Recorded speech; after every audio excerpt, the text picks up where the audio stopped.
आजकल मेंस में बहुत ज़्यादा स्ट्रेस देखने को मिलता है। करियर का स्ट्रेस, बेबी ना हो पाने का स्ट्रेस, फैमिली का स्ट्रेस, ये सारे स्ट्रेस मिलकर बॉडी में ऑक्सीडेटिव स्ट्रेस को पैदा करते हैं, जो कि एक टाइप का फ्री रेडिकल है। ये एक टॉक्सिन है। ये बॉडी में ब्लड में मिक्स होके सबसे डेलिकेट सेल स्पर्म को डैमेज करता है और उसकी क्वालिटी को खराब कर देता है। अब स्पर्म की हेल्थ कैसे पता करें, इसके बारे में पूरी जानकारी मिलती है सीमेन एनालिसिस रिपोर्ट में।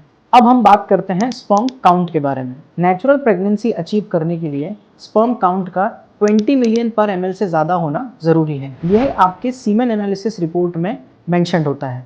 अब बात करते हैं स्पर्म मोटिलिटी के बारे में। सेक्सुअल इंटरकोर्स के टाइम पे जो 2 to 5 ml सीमेन यूट्रस की एंट्री पॉइंट पे रिलीज होता है, वहाँ से स्पर्म सेल ट्रैवल करके फीमेल एग तक पहुँचता है और नेचुरल प्रेगनेंसी अचीव करवाता है। आपके सीमेन एनालिसिस रिपोर्ट में ओवरऑल मोटिलिटी में at least 30% sperm cell rapid linear forward progressive होना जरूरी है। अब हम बात करते हैं स्पर्म स्ट्रक्चर के बारे में।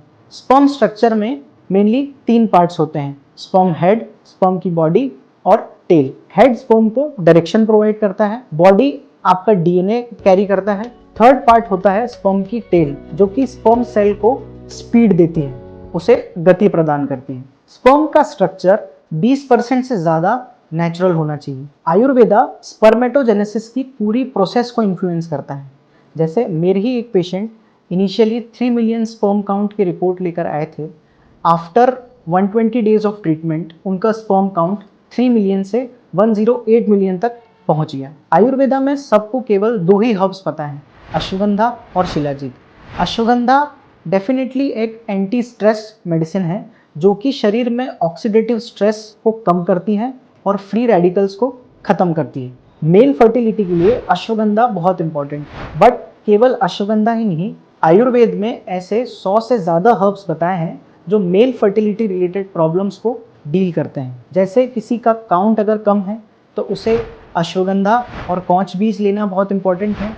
अगर किसी की मोटिलिटी कम है तो उसे बिराही कंद, उदारी कंद जैसे हर्ब्स लेना बहुत इंपॉर्टेंट है। अगर किसी का स्ट्रक्चर खराब है, स्ट्रक्चर प्रॉपर नहीं है, तो उसे सफ़ेद मूसली लेना बहुत इंपॉर्टेंट है। जैसे एक हर्ब है गोक्षूर, ये सेक्सुअल डिस्फंक्शन में बहुत अच्छा काम करता है और ओवरऑल रिप्रोडक्टिव हेल्थ के लिए बहुत इंपॉर्टेंट है। और अगर आप भी मेल फर्टिलिटी रिलेटेड इश्यूज से डील कर रहे हैं तो उसके बारे में ओपनली डिस्कस करिए।